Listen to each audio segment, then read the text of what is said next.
This is the Leitmotif and Movement Podcast, a father and son's journey into the vast worlds of music. I am your host, Mike Ficklin, and joining me on this epic musical journey is my son, Michael Ficklin. This show is dedicated to the discussion of music and introducing Michael to music from the past and present. We mainly discuss the genres of rock, hard rock, and heavy metal. We also, from time to time, dive into film and video game scores, and we sprinkle in some surprises along the way. And for today's bonus episode, we're kind of giving you a twofer. We're going to kick things off by breaking down the brand new record from Bragging Rights titled A Comedy Divine. It drops on April 3rd, and you will be able to purchase that from the band's Bandcamp page at braggingrights2022.bandcamp.com. The band is a sludge-infused progressive death metal project, and this is actually the third album that we have covered from Bragging Rights, Michael. Wowzers. Yeah. This is actually a one-man project, the brainchild of Kevin Davies, and Kevin's artistic output is crazy, man. 3 albums in the last year. Crazy. Always in the studio. Yeah. So, a little bit of background on this record. This album is a deeply personal exploration of Kevin's grief in the wake of the sudden loss of a family dog and best friend. And as we all know, our pets become like our family. Mm-hmm. So, with that said, we'll dig right into the track-by-track analysis. Kick things off with track number 1. This is Peridictum. This takes some excerpts from the 1982 Ridley Scott film Blade Runner. Before we get into that, though, Michael, let's get your thoughts. I really... It's a nice intro track. It's got like a commentary in the background, kind of. And then a nice riff. I kind of like that riff. Like that guitar riff? Yeah. Yeah, it's really heavy and declamatory. Kind of builds up the tension on it. Yeah, it builds up so nicely. It's a brief intro track. The commentary you're talking about playing, that's what I was talking about. It's an excerpt from the 1982 Ridley Scott film Blade Runner. Specifically, it's lines from Rutger Hauer's character Roy Batty during the final act of the film. This includes pieces from his iconic Tears and Rain monologue. And Michael, I'm going to attempt to play this where you can hear it. I don't know if you're going to be able to or not. If we can't, I'll just edit this section out. Mm-hmm. But I am going to attempt to play this so you can hear it. So, having watched that, did it give you some needed context to what was going on in the intro track? I didn't fully understand what was going on. You have to see the full movie, but that's where the dialogue in this intro track comes from. Michael, do you have anything else on Peridictum? I do not. Okay. So we'll move on to track number 2. This is Castaway. Michael, what you got on this? I love that nice riff. And Kevin's vocals are kind of out in the distance. You hear the riff and drum work more throughout this whole entire song, but that riff is amazing. Like that riff, huh? Yeah. And this song has a solemn, dark feeling to it. Kevin screams out the anguished lyrics over a guitar riff that I can only describe as what sounds like tears or rain falling. The riff is sludgy and dissonant. With about 36 seconds left, the song switches from the sludgier sounds into a much heavier death metal section. We get some machine gun kick drums in this section. It's an intense way to close the song. Michael, what else you got on Castaway?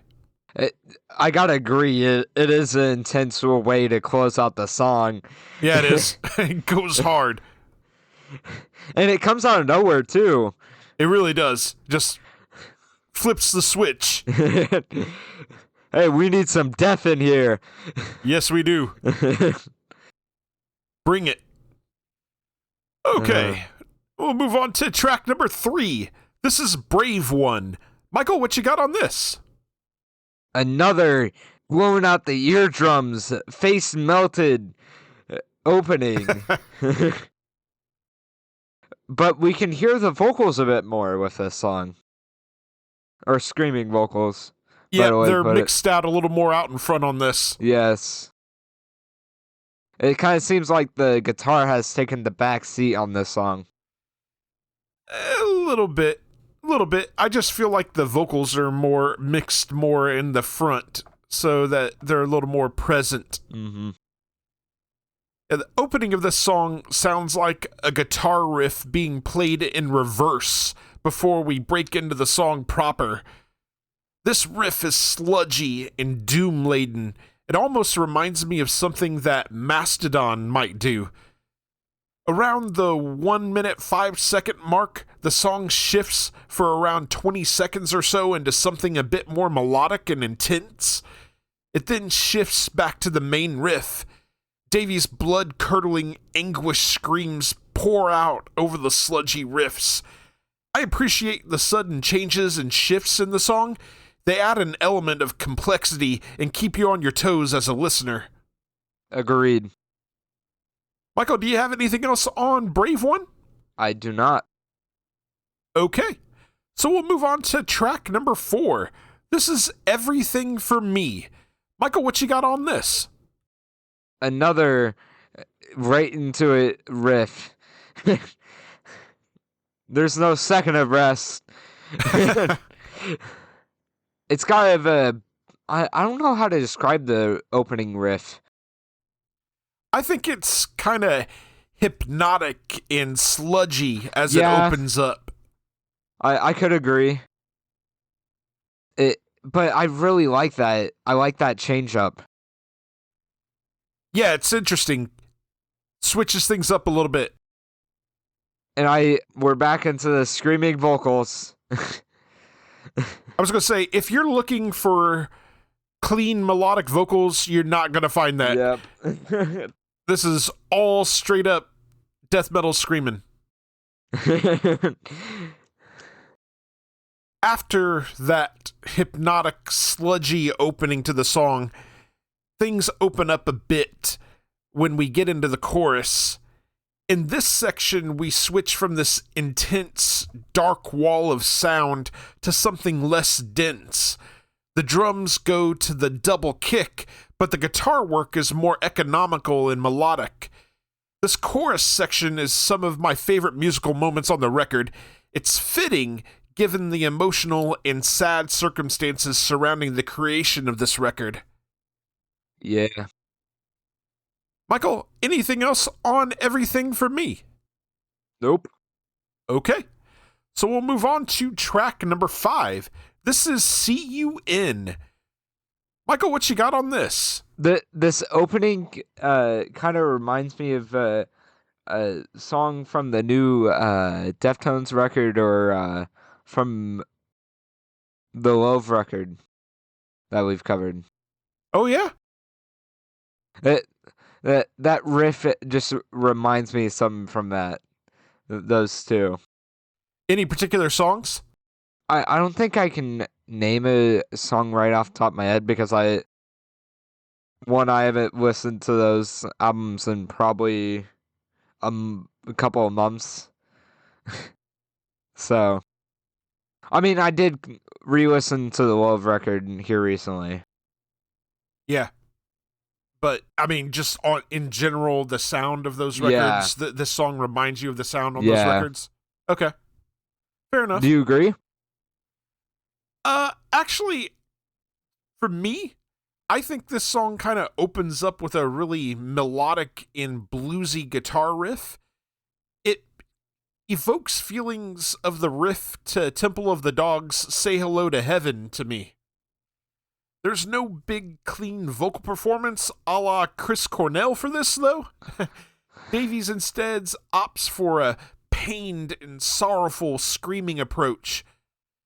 Around the halfway point, there's a musical shift that introduces a heavier sounding guitar riff that is joined at intervals by the double kick drums. The song closes out on a solemn note as we get an emotional and perhaps reflective moment. Michael, have you ever heard Say Hello to Heaven by Temple of the Dog? I'm going to play it in my ear real fast and see if I recognize it. If you've never heard it before, you're in for a treat. Temple of the Dog is on the way for to listen to. It is. I have not. You're in for a treat, my friend. When we get to that record, I think you're going to enjoy it. Michael, do you have anything else on CUN? I do not. Okay. So we'll move on to track number 6. This is In the Mirror Dwell. Michael, what you got on this? We got a break for a second. And then we get into nice, like, electric guitar riff. I really like that riff. And then Kevin's vocals are more in the back now. Yeah, they're mixed a bit lower. Yeah, like it was in the second song. I enjoy them keeping us on our toes a lot. Yeah, the shifts sonically. Really enjoy that. This one has a melancholy feel to it. There's a sort of longing in the music, a deep hurt that doesn't heal. The main guitar riff sounds like a really killer arpeggio. The bass line underneath it, I think, is what drives that cinematic sense of sadness. Around the 1 minute 52 second mark, the tempo picks up and the music shifts to more of a very heavy death metal sound, complete with blast beat drums. This resolves within about 45 seconds left as we return to the melancholy riff. With about 23 seconds left, the song begins its close. The music starts to slowly fade out into the distance, almost like a loss of consciousness.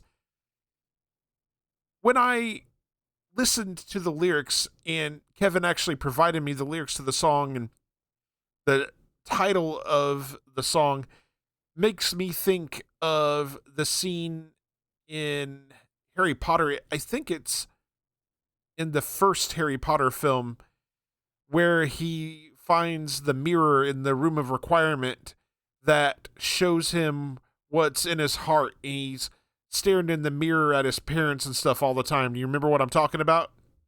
Was that in the first movie? Yeah, I'm pretty sure it is. I feel like I remember it in the later movie. No, one of the later it was ones. in the first one. Because if you recall, that's where Dumbledore hides the MacGuffin. The plot MacGuffin is in the mirror. Oh. But to be fair, anyway, I haven't that's kind of the vibe I got with that. What's that? To be fair, I haven't seen that movie in like 2 years. I mean, yeah. Maybe I'm not even going to talk longer, about actually. the social discourse around the author of the series and stuff like that. I just wanted to mention that that's what the song is, what that reminded me of. I think it's been like 4 or 5 years since I've seen the first movie. Probably been a while, yeah. Michael, anything else on In the Mirror Dwell? Nope. Okay. So we'll move on to track number 7. This is I Must Scream. Michael, what you got on this? I really like that guitar riff. Yeah, dude. Can you agree? Oh, yeah. Yeah. It opens up with that really sludgy, down-tuned guitar riff. It's like a relentless and slow death march. I think it reminds me of Jerry Cantrell's guitar riff in Alice in Chains' Man in the Box. Would I know that song? No, that was not from Dirt. That was from their first record, Facelift. Now, you might actually know that song through cultural osmosis, though. I would wager to bet you've heard it before. Alright, we're testing that theory now. I don't recognize it. Wow. Wow, that was the band's first big hit. And it's all over radio. I'm surprised you have not heard this before. I've heard Wood and Rooster. Well, I know. On the Those radio. are from Dirt. Yeah. But that song, Man in the Box, was one of their biggest hits.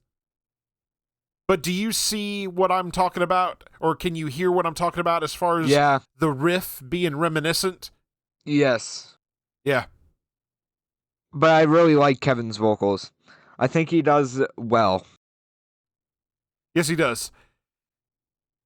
Davies does add some little flourishes that keeps the song from being a little too overly repetitive. And as you might be able to infer from the song title, Davies unleashes some blood-curdling screams all throughout the song. Around the 2-minute mark, we get into a section that feels like it was meant to get folks in the pit and heads banging.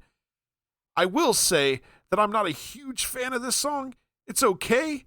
It's just a bit too slow and a little monotonous. I don't know. It's not my favorite song on the record. Fair. I could agree. Michael, you got anything else on I Must Scream? Nope. Okay. So we'll move on to track number 8. This is An End to Mercy. What you got on this? I really like that opening. We got that nice sludgy, like, I don't know how to describe it. It's just nice. I really like the drum work. I haven't said enough about the drum work, but I really like it on this song a lot. Like the tempo on the drums? Yeah. Yeah. And, of course, we got the amazing vocalist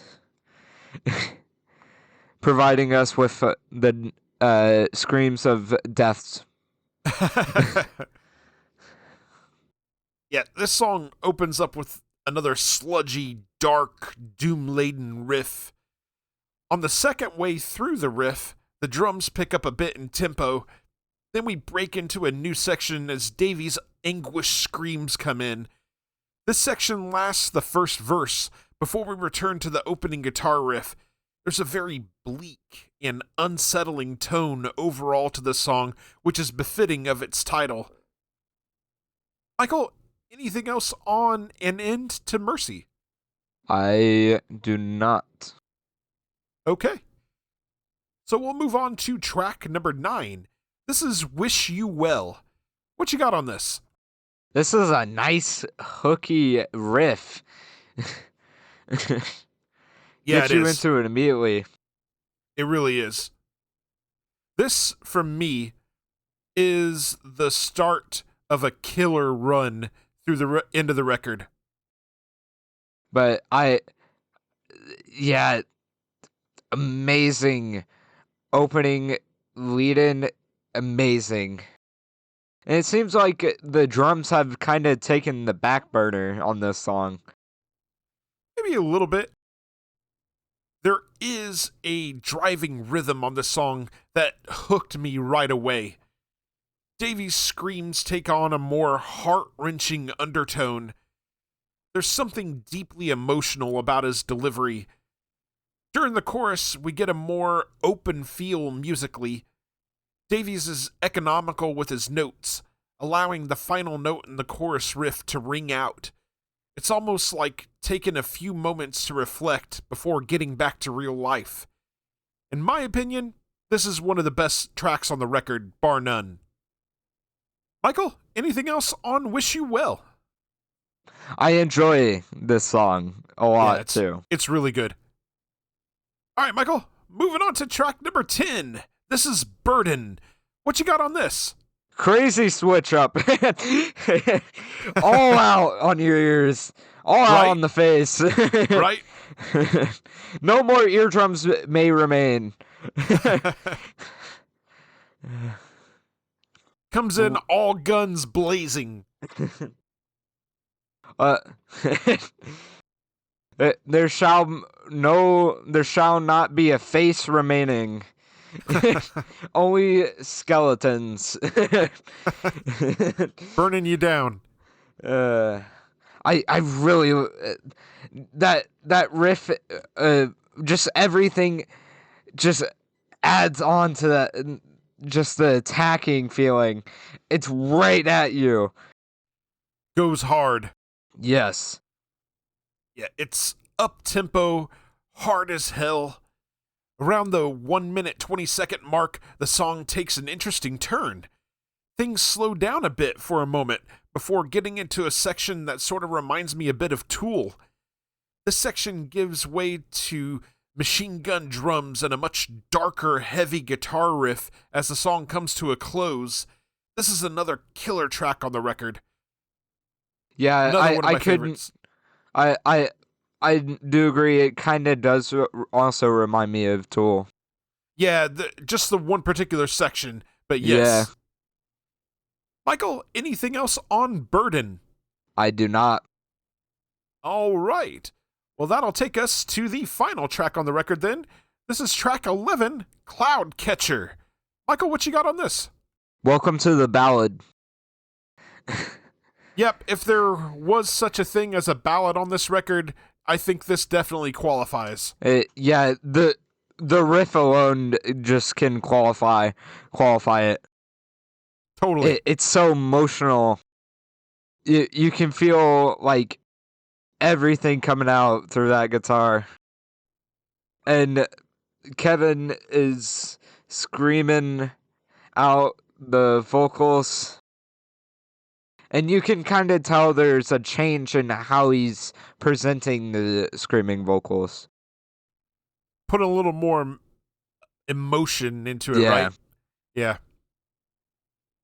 The main guitar riff on this is very emotional, just dripping with emotion. Davey screams the lyrics out with a lot of heart and passion. The song does take a darker, sludgier turn around the 1 minute 30-second mark. When the song turns back to the ballad guitar riff, that's the goods. There's a lot of melody. The song closes back out on the sludgier, chugging guitar riff with some additional notes being played over the top to give it a bit of an emotional anchor. The notes are bent and sustained, methodical. It's a solid album closer. Michael, anything else on Cloudcatcher? It ended too soon. The streak ended too soon. Excellent streak of songs there. Yeah. All right, Michael, that's going to take us to our final thoughts and our overall album ratings. Let's get your final thoughts and your rating out of 5. I enjoyed it. Now, death metal is not my favorite genre. But it was... That's fair. This was really good. Now, I will say, I recommend other people take a check at this, even though I'm giving it the rating I'm giving it. I'm giving a 4.5. I think that's a really good score. I don't think you're steering people away. It's fair to have your own taste and stuff, and I understand that you're not necessarily the biggest death metal guy and stuff. I know you like more melody in your music and stuff like that. I think your score is fair, and I think your thoughts are fair. For me, as I pointed out earlier, this album was written in grief over the loss of a beloved pet. Pets really do become like family. It's so hard to say goodbye to them. They say that through grief and pain, artists can create their best works. The journey of this album is a sad one, but is also a great tribute to the lost loved one. There are times when I feel like the guitar riffs get a bit repetitive or feel very similar to one another. I will also point out that the drums sound a bit over-compressed, especially in the sound of the cymbals. However, there are some standout songs, including the final 3 songs on the album, Wish You Well, Burden, and Cloudcatcher. It's an emotional gut punch of a run to close things out.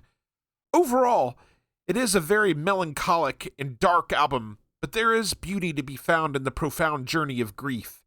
I give it a 3.75 out of 5. And that will take us to our question for the audience. What is your favorite track on A Comedy Divine, and why? All right, for our second part of this very special bonus episode, we're going to talk about Distant Worlds music from Final Fantasy. Michael and I and my wife got to go enjoy Distant Worlds for the very first time last night. It was a birthday gift to me. I was so stoked to be there because, as everyone knows, I'm a huge Final Fantasy fan, and I love the music from Final Fantasy, specifically the stuff from Nobuo Uematsu, who I regard as the greatest modern composer, period. I mean, he's up there with John Williams for me. He's the Japanese John Williams. Best way to put it for Dad, Dad loves Nobuo and John Williams so much. I think he would die if he could see him in like in the same room as him. I think he would pass away. I think we need to pull out the stretcher. Life fulfilled.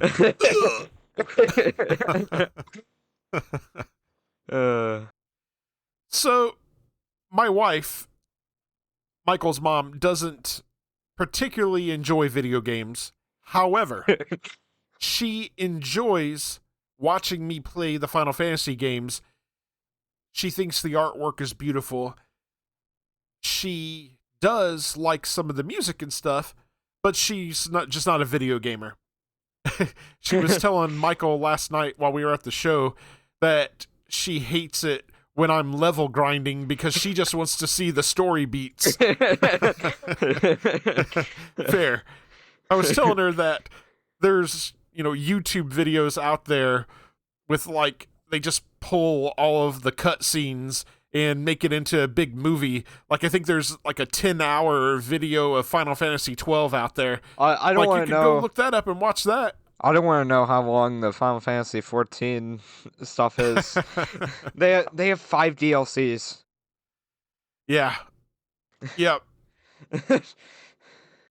So, we went to the show last night. Michael, who I tried to get to play all the way through Final Fantasy IV before we did our discussion on the Final Fantasy IV soundtrack, I wasn't sure how he was going to react to this, because he hasn't really played any of the games. I think he played like 5 minutes of Final Fantasy IV before we did the show. Let me give you exact hour counts, all right?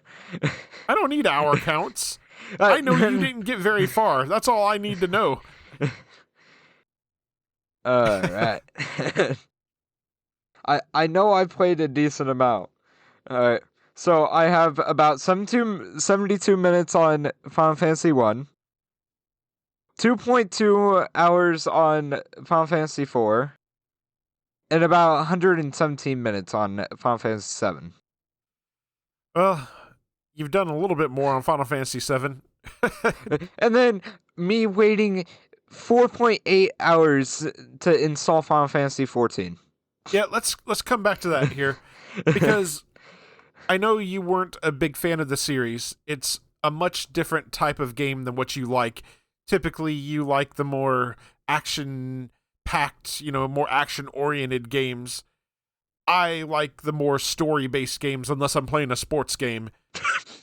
Well, you're getting a story. You're building your own legacy. Whatever. So, for those that have never been to a Distant Worlds concert, they usually partner up with the local symphony orchestra and a choir, and the show tours around with conductor Arnie Roth, and they usually have a vocalist with them to sing a few of the songs that have vocals to it. And we were not disappointed last night. Nope, we were not. So they opened or I guess I should talk a little bit about, they've got a big screen up front. So what they do is while they're playing the music, they're playing scenes from the various games of the music that they're playing. I thought the opening song last night was very apropos.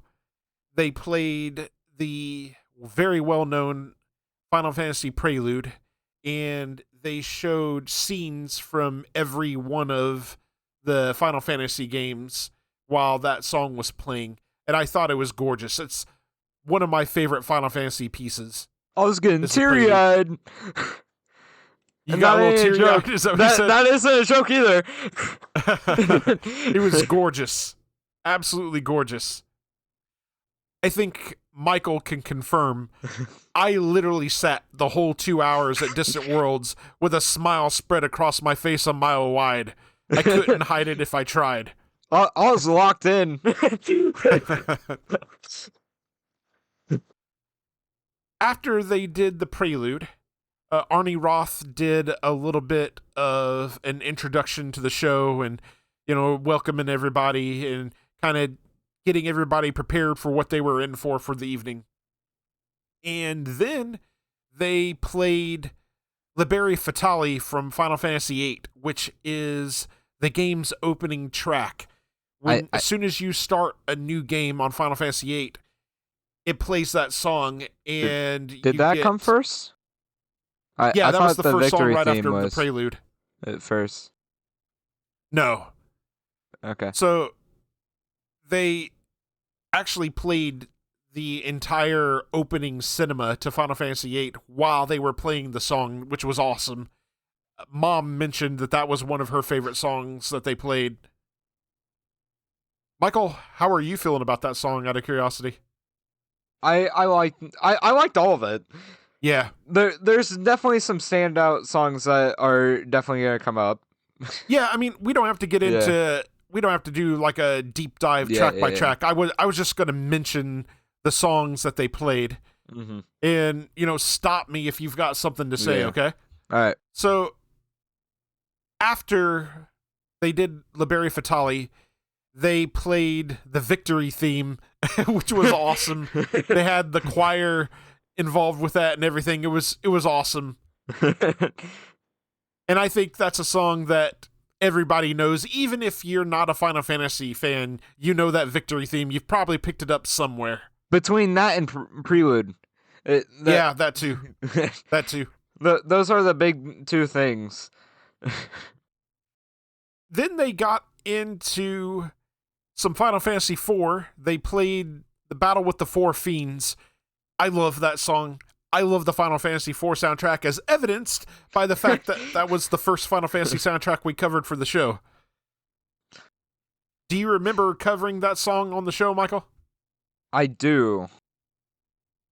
Loved that live rendition of it. Awesome. And I want to mention that I have never been to see a symphony orchestra before at all. So this was the first experience for me doing that. It was awesome. I will They definitely need to come be back doing that already. again. I know, right? Come back. They then played a song from Final Fantasy X. They played To Xanarkand, which is an absolutely gorgeous song. Probably one of the most beautiful pieces in Final Fantasy history.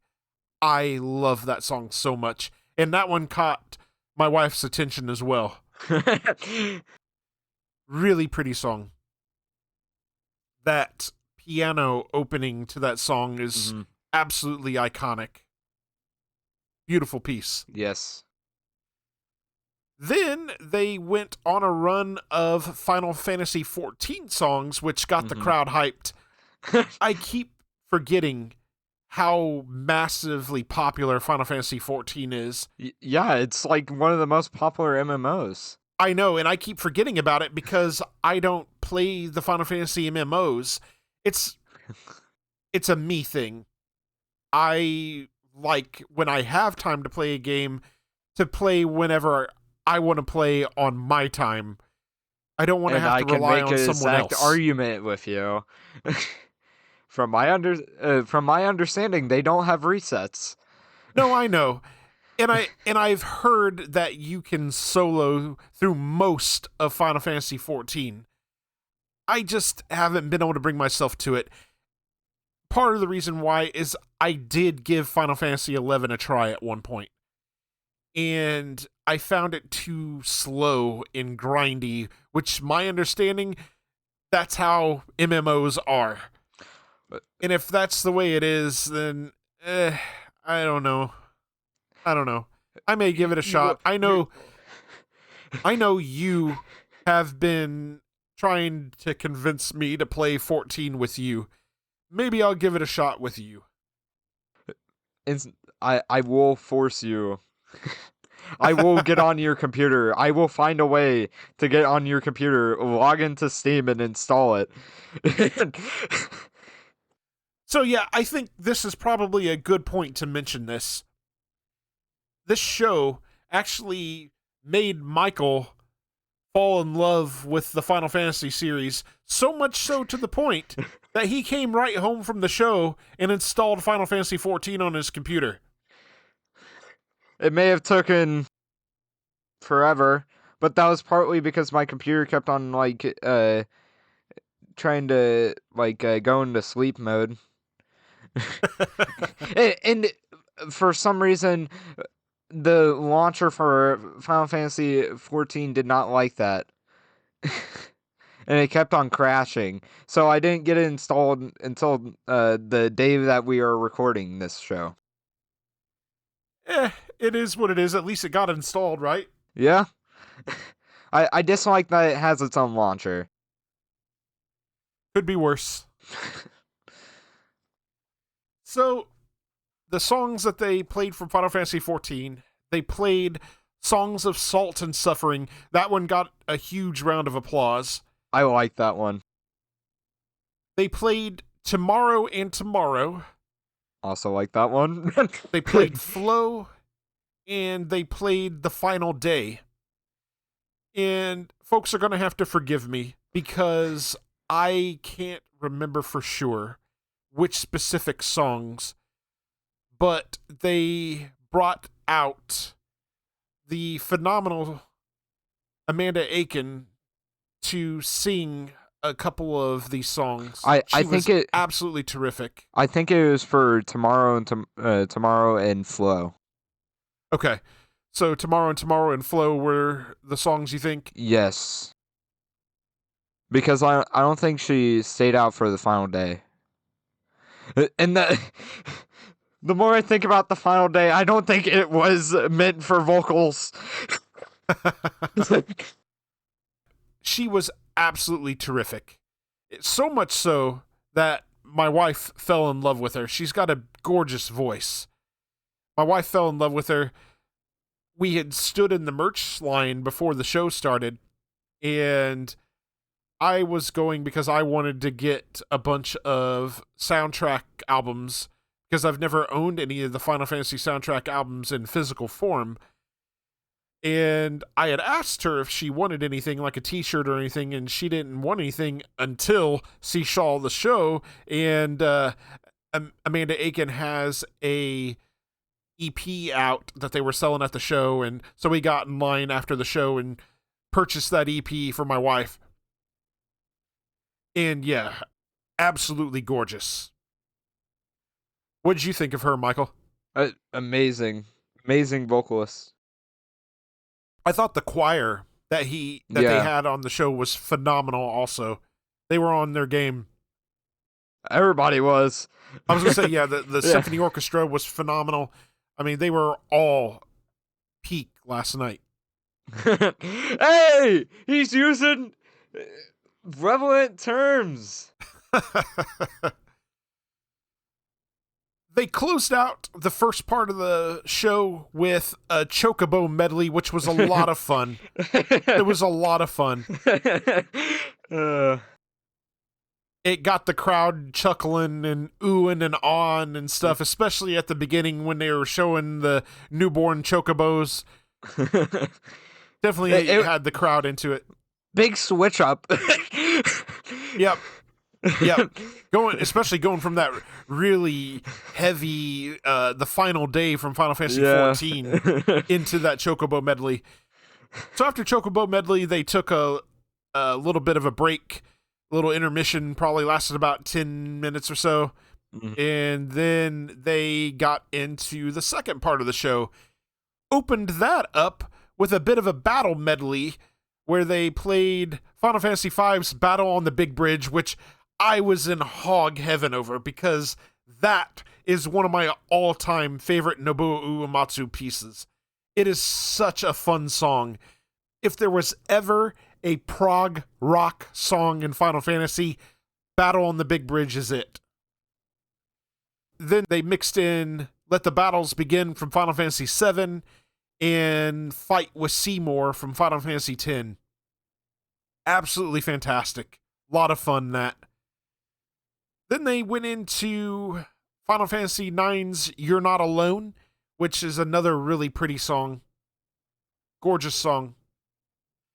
Then they got into a surprise.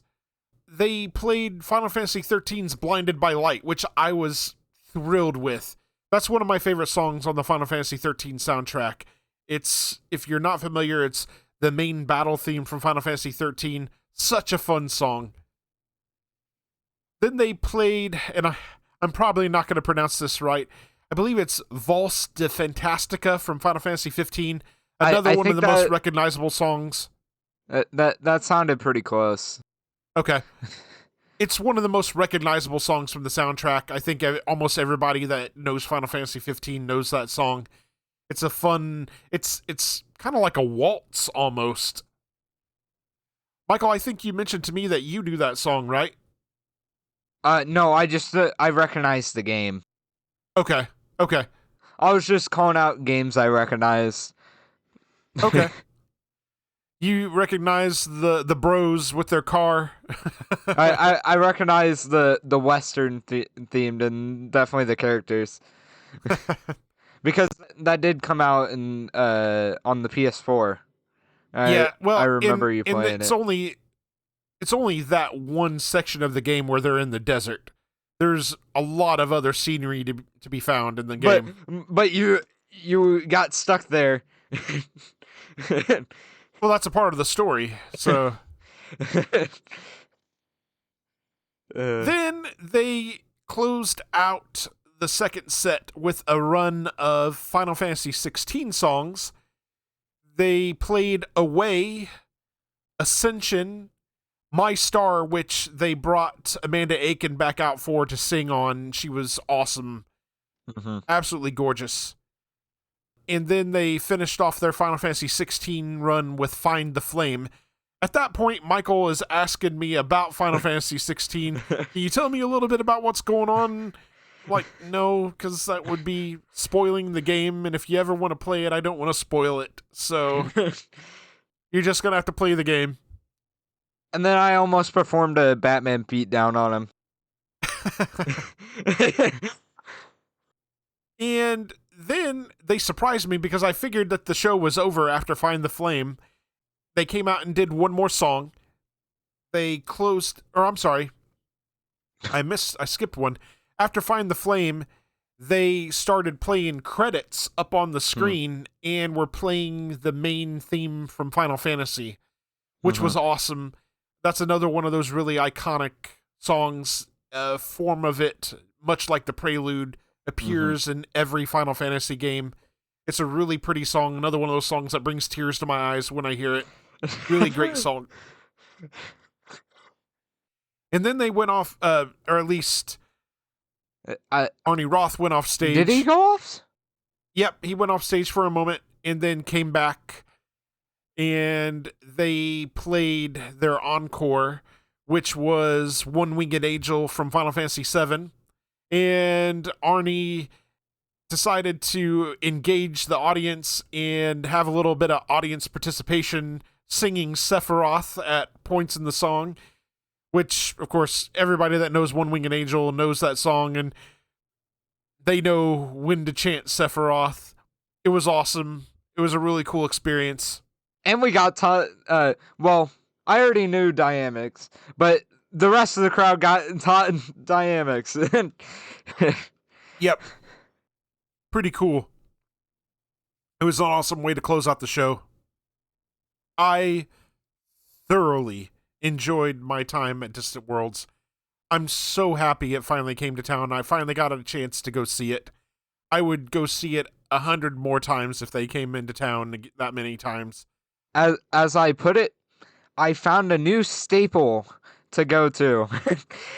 Yeah, it was that good. And, obviously, everybody has their own taste, right? Mm-hmm. I can't tell people, I love Distant Worlds. You must go see Distant Worlds because you will love it. There's no guarantee of that, right? All I can tell you is how the music makes me feel.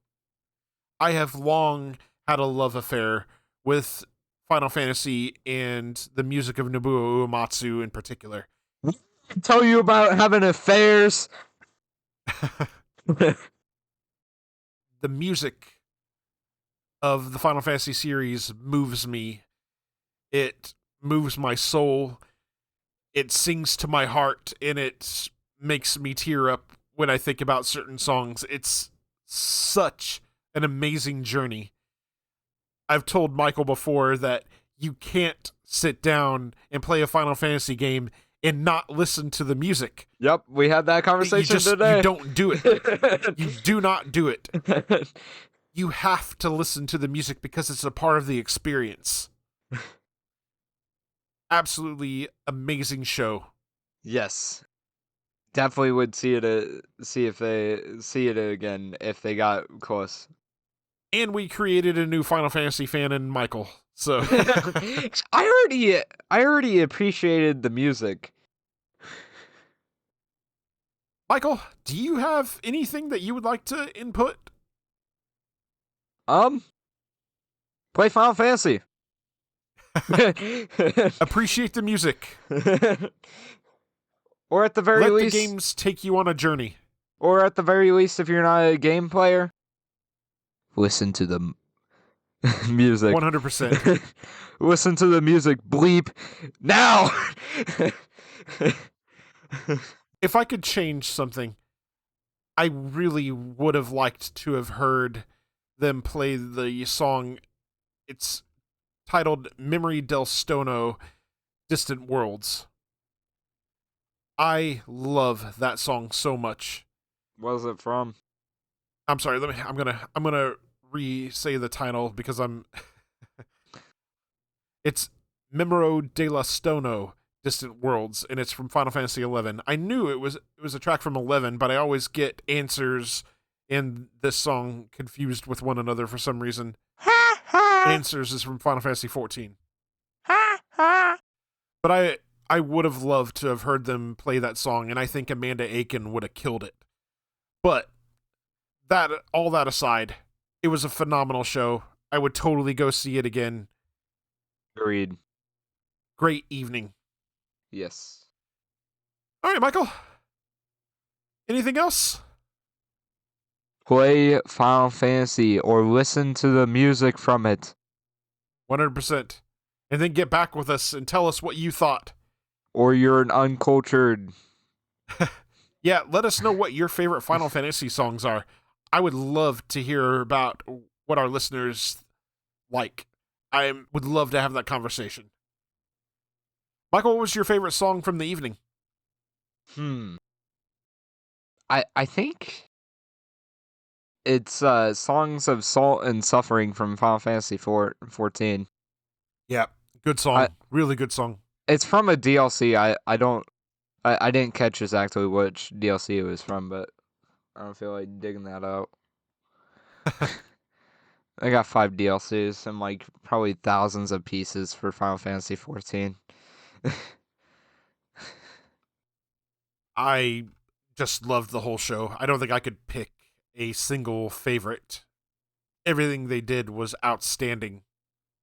But I gotta say the ending was amazing. With One Winged Angel? Yeah. Yeah. Good way to end it. 100%. From perhaps the biggest Final Fantasy game ever, Final Fantasy VII. All right, Michael. Well, I think this is a good place to wrap things up. So with that said, we want to hear from you. We will read your emails and messages on the show. We have only one request. Keep them clean. There are several ways to contact us. You can email us at lightmovepod@gmail.com. You can also reach us on several social media platforms, such as Facebook, Blue Sky, Instagram, and Threads. Details on how to connect with us are in the show notes. We are part of the SPDM Crew Podcast Network. Check out all of the podcasts on the network by visiting spdmcrew.com. If you like the show, subscribe to us on your favorite podcasting platform and share with your friends and family. We're available on Spotify, Apple Podcasts, iHeartRadio, and a variety of other platforms. We're also on YouTube. Can't find us on your chosen platform? Shoot us a message and let us know. Leave us a 5-star review on Apple Podcasts. This helps us be found in the algorithm. Make them good and we'll read them on the air. Are you in a band and you'd like for us to check you out and possibly drop a recommendation on the show? Shoot us a message. We'd love to check you out and give you a shout. We'd like to thank you very much for listening to the Leitmotif and Movement Podcast. Take care and enjoy music.